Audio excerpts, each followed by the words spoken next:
दोस्तों, हमारी आज की कहानी है मुंह दिखाई दुल्हन की या उसके साथ आए दहेज की। अगर आप हमारे चैनल पर नए हैं तो प्लीज़ हमारे चैनल को लाइक शेयर सब्सक्राइब ज़रूर करें और हमें ज़रूर कमेंट करें कि आपको हमारी ये कहानी कैसी लगी।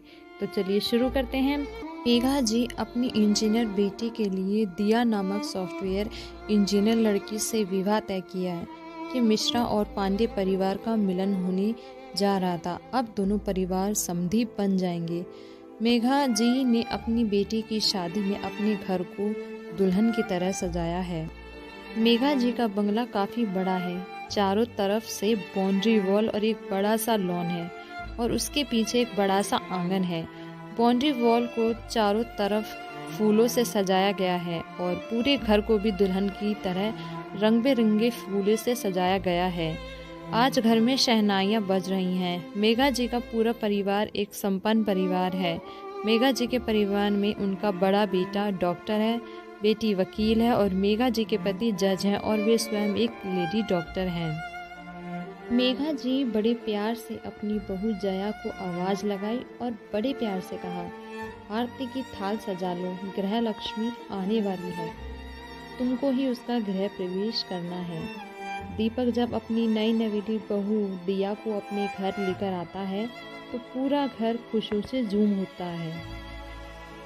सभी लोग नई नवेली दुल्हन की प्रसन्नता पूर्वक स्वागत करने में लग जाते हैं। दुल्हन का श्रृंगार देखकर सभी लोग उस पर मोहित हो जाते हैं। दुल्हन का निखार लाल रंग की जोड़े में देखते ही बन रहा है।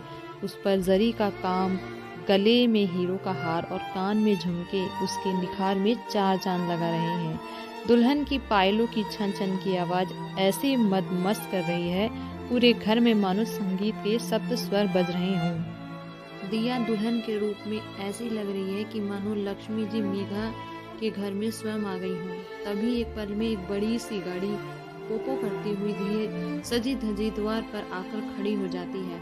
सबकी नजरें दिया से हटकर उस बड़ी गाड़ी पर आ जाती हैं।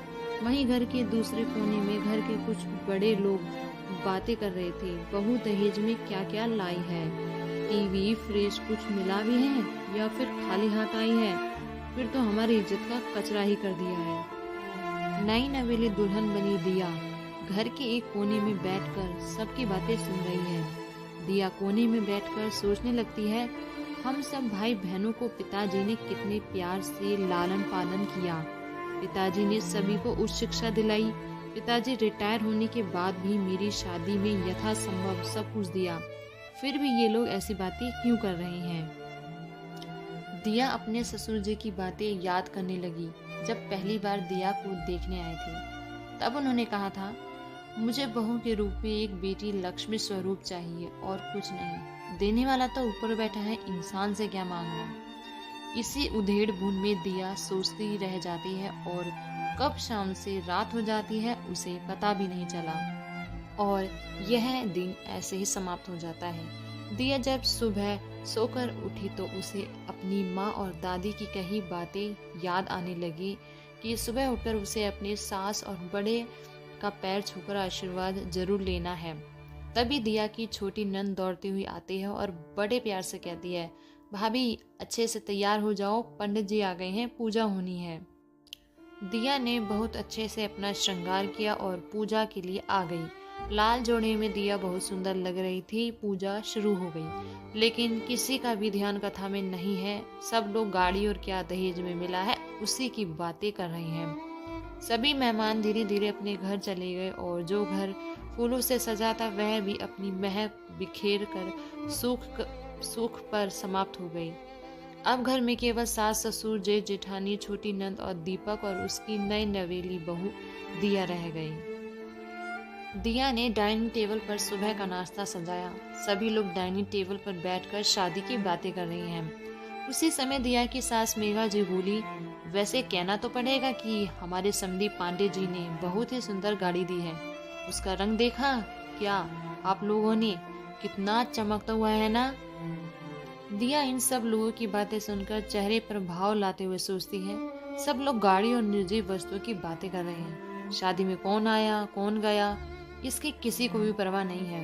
फूफा जी के पिताजी 90 साल के हैं। वह इतनी दूर से हम दोनों लोगों को आशीर्वाद देने आए, यह भी किसी को याद नहीं। अधिकतम लोगों को शादी की सजावट, शादी का खाना, शादी के कपड़े और शादी में दहेज पर ही ध्यान होता है। और हम चाहे कितनी भी भौतिकवादी और आधुनिक हो जाएं, लेकिन समाज में यह बदलाव नहीं ला पा रहे हैं। इन सब बातों को सोचते हुए दिया अपने मन में कहती है, आखिर यह मुंह दिखाई किसकी है।